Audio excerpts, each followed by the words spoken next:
going to explain to us today why we are where we are economically. And I think he will bring a completely different perspective to the one that we are normally accustomed to hearing. So, Ram, go ahead. I'm waiting to hear what you have to say. Yeah, most of the time was not in politics till about 2018 when I joined UPM, became NPM, and put out the candidate for last Yeah. presidential election. Mhm. But I have listened to various discussion where people say what's the cause of the problem. Mhm. Most of the people in this political forum blame 1978 constitution for all the evils. They That was one say of, yeah. parliament and judiciary became powerless because of executive presidency. Political corruption crept into executive because other two organs and government could not check it. And they Mhm. say JR was the cause of all evils. We want to find a villain and we do that. Anyway, when JR justified the executive presidency, when he brought it, it is required for faster development and faster decision making. And he brought in the proportional representation so that parliament will reflect the will of the people. First past system will distort.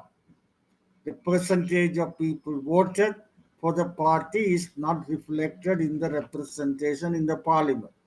So that's why he brought the proportional representation. Both of them were noble, but how it got implemented is different. And I have listened to people, they say, with the executive presidency, we cannot have democracy. I thought how superficial it was. If executive presidency is anti-democratic, USA should not have democracy for 225 years. And they are existed for 225 years. Not only that, they are economic powerhouse of the world. So executive presidency cannot be the cause of non-existing democracy or uh, economic downfall. Secondly, everybody says executive should be part of the House of Representatives. If that is so, then there should be no democracy in Switzerland for 120, I think about 175 years. Because in Switzerland, the executive consists of 7 ministers, is not from the parliament. They are independently elected by the House of Representatives and the cantons representatives, but they are not part of the parliament or House of Representatives who legislate.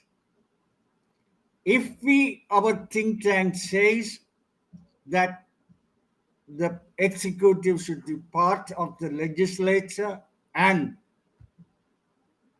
they should be answerable to the legislature, it is complete nonsense.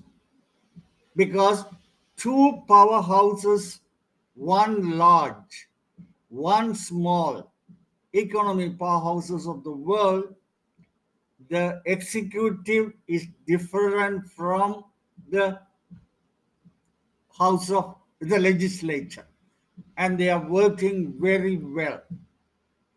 So executive presidency cannot be the cause of all evils that we are doing. It is an absurd argument.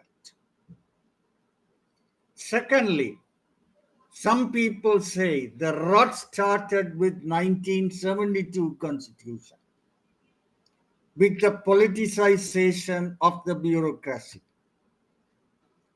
Very few talk about the abolition of the Senate before even the 1972 constitution. In the case of 1972 constitution, I listened to Colvin when I was in the University of Peradeniya engineering faculty. He came and addressed after passing the constitution, and he explained why that constitution was necessary. He justified the politicization of the bureaucracy. Bureaucracy, he said, at that time is pro-UNP. And it will not carry out our socialist policies because they don't believe in it. Therefore, we want in the bureaucracy people who believe in our socialist policies.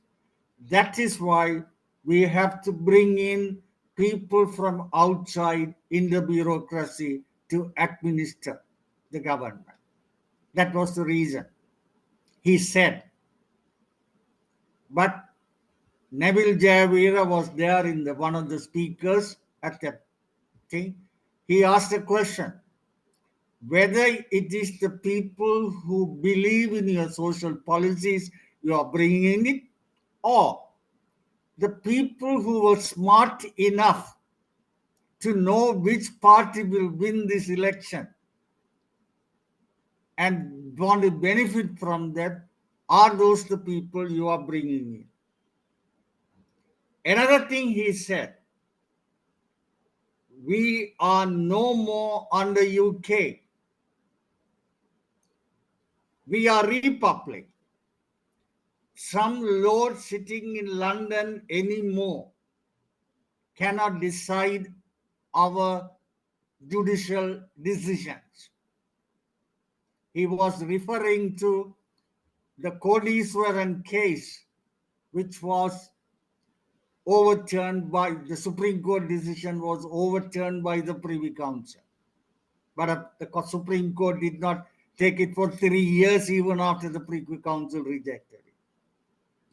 So that is how he justified politicizing the bureaucracy and his constitution. So people say that caused the problem. But the economic deterioration has started even before 1970. Not after the 72 constitution or 78 constitution. It has started well before that. If you look at the 1970 government, it brought in a lot of foreign exchange restrictions because we did not have foreign exchange at that time. Dr. N.M. Berra brought in I don't think it was ever implemented anywhere in the world, I can't think of. He brought in double exchange rate. One exchange rate for essential items. Being a socialist, he wanted to protect the common man. And he brought in a different exchange rate for non-essential items. Because the exchange, our foreign assets were so bad, they have to manage. And he brought in, he did not float the exchange rates because it will affect all the people. Being a socialist, he brought in a double exchange rate. So the poor will not be affected for the essential items. and we call it a FEEX, Foreign Exchange Attachment Certificate. So it has started at that time, well before 1970. Otherwise, those austerity measures need not have been brought in by. But of course, they managed, even with this positive side, but they did not manage the economy properly, despite being a double doctorate and emperor. And it is so sad that people who said religion is the opium of the people brought in Buddhism into the constitution. So they made a lot of mistakes. But one thing is very clear: the economic problem existed even before 1970. So you cannot blame the 72 constitution and 78 constitution for our economic ills. In 1971, youths from South were willing to sacrifice their lives because now have nothing else to lose except their lives, and start a revolution against the government. They were pushed into economic chaos, and they didn't have employment, and the economy was not growing, because of which they were pushed in. Therefore, economic downfall or rot started well before 1970. Otherwise, that would not have come. Okay?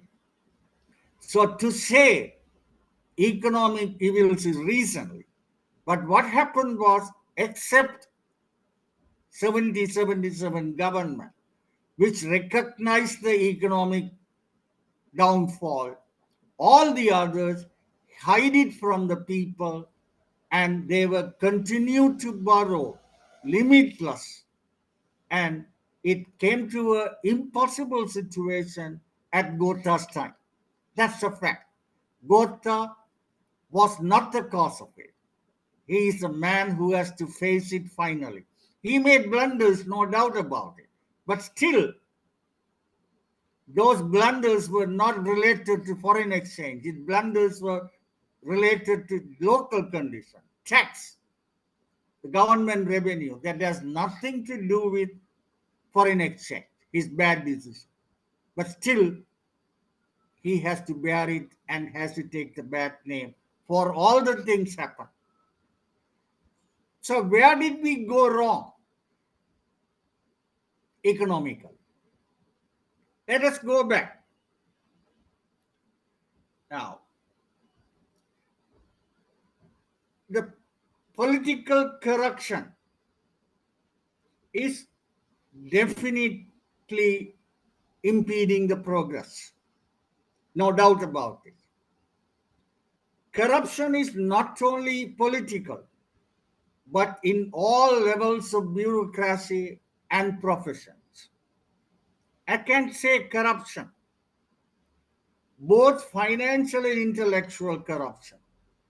In the industry I am working, is several fold larger than the so-called central bank bond scam. Central bank bond scam, in my opinion, I don't think it can be classified as a criminal offense. It may be a bad ethical one, but I do not think, because that was happening as a policy from 2005 onwards.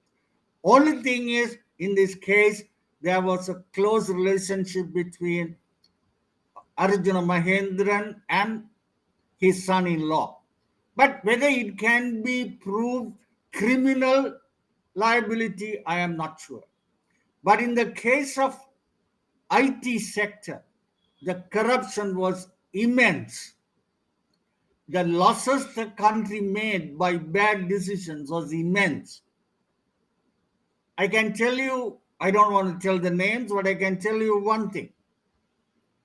In 1985, I believe, 21 computers were bought 22 computers were bought for 22 Sri Lanka Transport Board district boards. Out of, out of the 22, none of them were unpacked from the boxes to be installed. You can see what the loss is, how blatant that it was. If you look today, the corruption is not in public sector only, even in private sector. In big companies, in private, I don't want to mention the name, the purchases, the procurement cannot be made without bribing the purchasing manager in the private sector. So it is not just the government, it's the whole society is. Why? If we look at the corruption index of the countries, we will observe if there is a better economic condition, there is less corruption. If there is bad economic condition, the corruption is high, except very few countries. All right? I believe despite corruption, India has grown for different reasons. But in general, you will see a good correlation between corruption and economic rot. The million-dollar question is whether corruption is the cause of economic downfall or economic downfall is the cause of the corruption. Okay, I think most of the people would have been socialist one time or the other. I think, like somebody said, if you are not a socialist before 20, you don't have a heart. And if you are not a socialist, if you are a socialist after 30, you don't know have brain. So I want to borrow something from the socialists. They used to say, you go to a party, everyone will offer the food first to somebody else.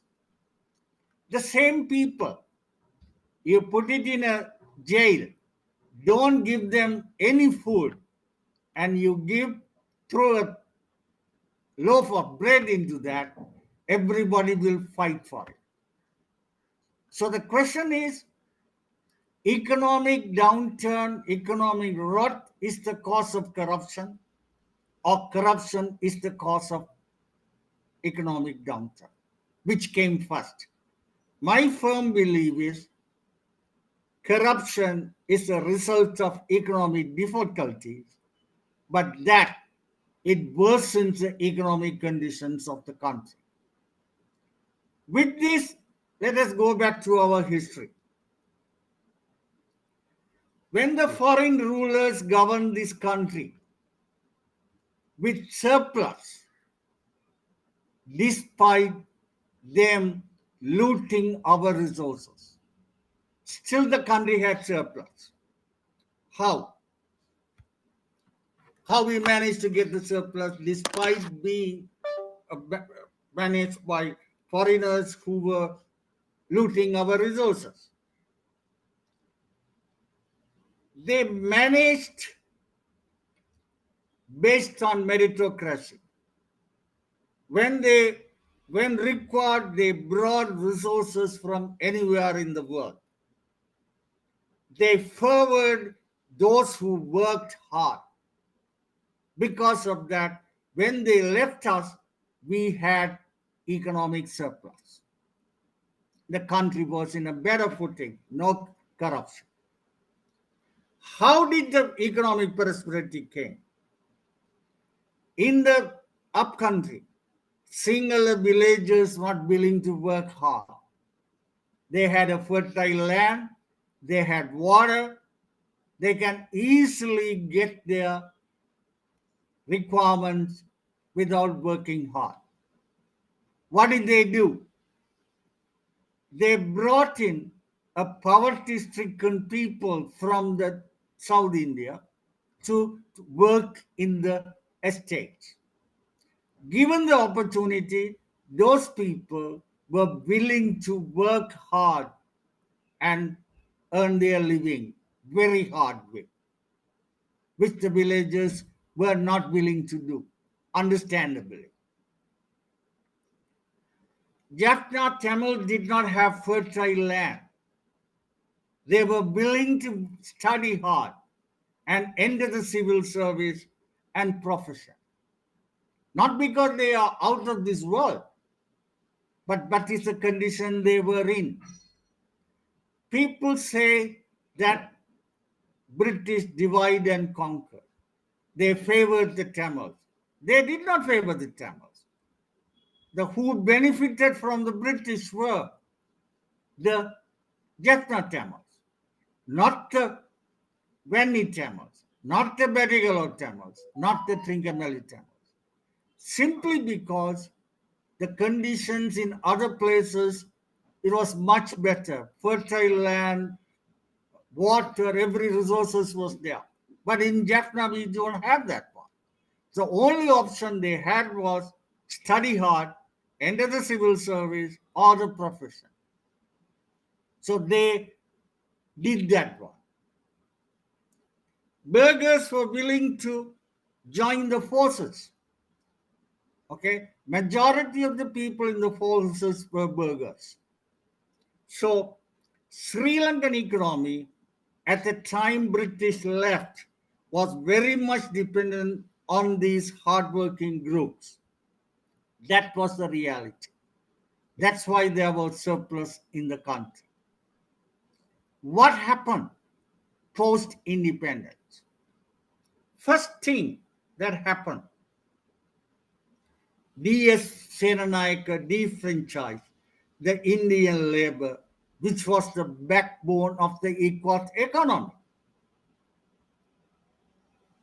There started the economic growth. DS did not pursue industrialization. Not because of racism. Both he feared will give more support to LSSP and CP and bring them to power. So he wanted to not give a base for LSSP CP. That is why he did that. Even the Privy Council kept quiet despite defranchising Indian labor through, though it is contrary to 29(2), which they took it up seriously in Kodiswaran case. Why didn't they take it up in the Indian labor defranchising? Because they also did not want LSP, CP to becoming powerful, because they feared if they come, the estates they own from England will be lost. Okay?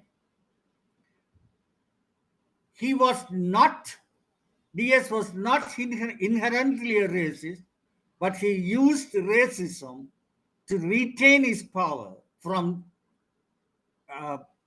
LSSP CP and impaired the economic prosperity of all the people, including the majority. That is the first step that economic growth started. The second one started. SWRD brought Sinhala only in 1956. That sent all the burghers to Australia. They left the civil service, forces. Tamils would have learned Sinhala without much difficulty. Still they learned. Sinhala only was not an impediment to them. They would have studied Sinhala and done. But 1958 riots, followed by 1977 riots, 1983 riots, sent all the Tamils abroad. Okay? SWRD did not bring Sinhala only because he was a racist. He himself cannot uh, write Sinhala. Because when he became the prime minister, the secretary of the cabinet asked him, what language should we keep the minutes of the cabinet meeting? He said, of course, in English. That was his Sinhala only policy. So they use racism to get it from Dudley. So these two people destroyed the key economic resources of the country. The Indian labor, the Tamil civil servants and professions, and thirdly, the uh, burghers in the forces. In addition to that, Appe Andu attitude, instead of making the people working hard, made the people not work at all. So the rot started way just after independence, 48 and 56, and the economy was going down. That caused all the issues, including corruption. That's my conviction. All right. So, seeds of the economic disaster were sown by DS and SWRD for personal gain, but what's nurtured by all the leaders, including JRJ, Mahinda, except maybe Dudley.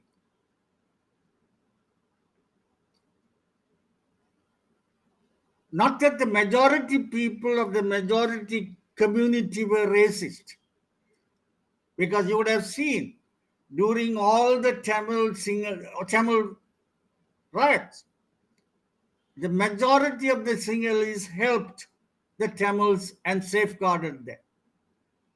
It is the few in the politician, the bureaucracy and professional carriers who wanted to use this racism. It's a very few people. Ranil made a bold move to settle the issue with LTT. But in 2005, he made a blunder by refusing to agree on some condition laid by LTT. Because he thought in 2005 at a later stage, you can read Vidyadhar and Tamil Murasi, he has explained it, what exactly happened. In 3 days before the election, LTT agreed on one condition. It was conveyed to Ranil, but Ranil thought without the Tamil votes he can win, and he refused to agree on that condition. Because Vidyadharan was the go-between LTT and Ranil, which resulted both LTT and Ranil losing, not only that, the whole country losing. I want to say why the majority of the people are not racist. One army officer said in a recent speech at Sinhala School in Colombo, hard work of Tamils is unparalleled. During the war, we stopped petrol, batteries, and many other things, but they found an alternative. Today, they are all over the world leading happy life. We are struggling here without anything. This is the impression of an army officer who worked in Jaffna. So the main cause of economic growth in this country is due to racism. If we don't solve that one, we are not going to get out of economic downfall. Resolution of ethnic problem is very simple. It is a devolution of power to the provincial councils and or regional council, except defense, judiciary, and some infrastructures. If we do that one, we should be in a better position because everybody will decide their own destiny. It's very simple. But this has been, for some reason or other, with several things, has been denied. And it is the intellectual, singular intellectual, who has to take the lead. One of the people who told me,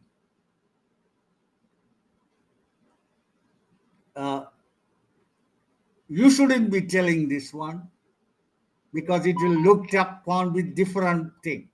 I should be telling. He's an ex-army officer. He told me this, but that's a fact. There are other issues as well that need resolution, but I don't want to discuss that one. It's a separate topic altogether. We need complete separation of powers between the three arms of the government. Executive cannot be part of the legislature. I don't want to go into the details. If you see today, three political groups, Ranils, AKDs, Sajid, say they will devolve power. But if you look at all these three people, what they said about 6 months, 1 year ago. AKD went to Jaffna 1 year ago and he said, no, we will forget about the ethnics, let us build the economy first. He didn't want to commit. Sajid said, only after Ranil said that we will give everything to the province except police powers. I had to discuss. Then they found, both Sajid and and AKD found they let it go one step further than Ranil, and they said we will give complete devolution. We will implement 13th Amendment and more. I don't think they are telling with sincerity. I don't think they believe in it. They are telling this because unlike other election, this election is very tough in the South for them. So they need the support of the minority to get to power. So it is a political move, not a sincere move. And once they get to power, I don't think they will do anything of that one. Some of the monks will, led by the chapters, will walk on the road the same way they did for Dudley Senanayaka along with JR, everything will stop. So it is the intellectual, especially the single intellectual, who has to lead this and solve this problem. Otherwise, we will be getting into a worse economic condition, not better. That's my humble opinion. All right. Thank you. Thank you. All right, good. Ram, Yeah. I'm a very critical observer, even in my work and stuff, and I use it for good. I just could not find a single bullet hole in what you just said. I have a few issues, I will address them, but 95%. But it's so sad. It's not heard. It's hidden. I beg of you, please write not an article, a book of what you just said. You have to do this, even if no one wants to read it. Hopefully, we can propagate this video and many others of the truthful story. What you said is the truthful story where no one wants to hear. We are a culture, we would rather bury our heads in the sand rather than, because we'll never address anything unless we take the truthful story into our hearts. And I don't know how many audiences you have had this this talk that you just did about the truthful story from one, this notion about removing executive president, like, to me it's like throwing the baby with the bathwater. you know and the other one is the fact that everything let me write okay, by the way, please maybe call if you want a heading for your book, call it the truth be told. It needs to be something into the lines of truth be told. You are saying the absolute truth, which I rarely hear. I'm a propagator of what you were saying, but very often I'm a small minority. No one wants to hear what I'm saying either. I can understand the frustration that you might be experiencing as well. And the other thing is the main fault of economic decay. My only concern is you summarized by saying the main fault of economic decay is racism. I have reservations on that. I think economic decay is, to just say racism is again tarnishing it. Not tarnishing, it is not the real reality. I think there's, in my view, it's political survival. Economic fault is everything, all decisions were made for the elite's economic survival. Same thing today, they are going to do everything possible to gain political power because they know that by grabbing that power, they can live their lives. And not only their lives, generations can live by trampling the rest of the people. So I have to say racism is not. I need to hear more elaboration how you prove it's racism, because DS was not he played a political game. It's not a race. I think. Can I interrupt just one sentence only? Jump in. As I said, I didn't say they used racism, but Yes. everything they did for their survival. Yes. Okay, then that's correct. Exactly what I meant. Okay, then that's correct. Yeah. I don't think DS was a racist. Neither says WR. Yeah. None of them personally are racist. Yeah, I agree. And then not only racism, they use religion. That was a very good divider as well. And then economic disparity. They wanted to make sure the elite lived as elites and the rest of the people were very poor. When I look back, even people who